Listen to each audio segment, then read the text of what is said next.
بصراحة المكان هنا شكله تحفة وجميل وكل حاجة، بس خانقة، حاسس ان انا مخنوق كده شوية. فتعال نفتح الشباك ده كده. ايه ده؟ هما ليه عملوا هنا شباك وبعدين في الاتجاه التاني او في اليمة التانية؟ بصراحة تساؤل غريب، بس في هنا سر. تعالى كده نشوفه. هنا في سر ولازم نكتشفه. بسم الله. ايه ده؟ ايه؟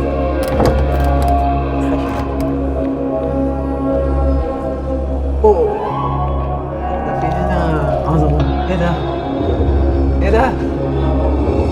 طب اوه، ده الحصن. ده الحصن اللي كان بياخد فيه ابونا الذبيحة ويطلع فوق. خلينا بقى نكمل فوق ونشوف بقية المكان والتفاصيل. بسم الله. كان ضيق جدا فعلا ان هو يدخل واحد بس بالعافية.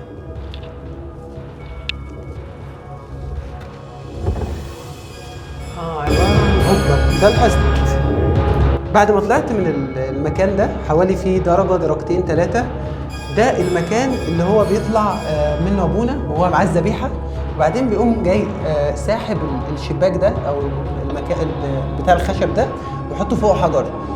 اي حد هيكون داخل وراه من الاعداء او من اي هجوم او من اي حاجه هيبقى داخل في الاتجاه ده، هيبقى عليه راحه للغرفه الثانيه، لكن مش هيجي فوق خالص. يعني مجرد ما ابونا بيطلع معاه الذبيحه بيحط حجر على الحاجه دي عشان ما حدش يقدر يعني حدش يقدر يشيله ولا حد يقدر ان هو يطلع وراه. يعني بعد كده ابونا بيطلع في الحصن هنا هو والرهبان ومعاه الذبيحه لحد ما الاجواء بره تستقر ومبقاش في اي هجمات او في اي حاجه.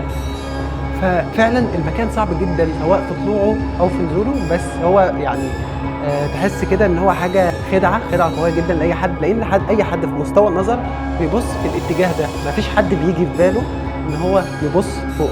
ففي المكان ده بيفضل ابونا ومعاه الرهبان والذبيحه لحد ما الامور تستقر، وبعد كده ينزلوا الهجمات اللي هي على الدير والناس تمشي وكده، يبداوا ينزلوا مره ثانيه.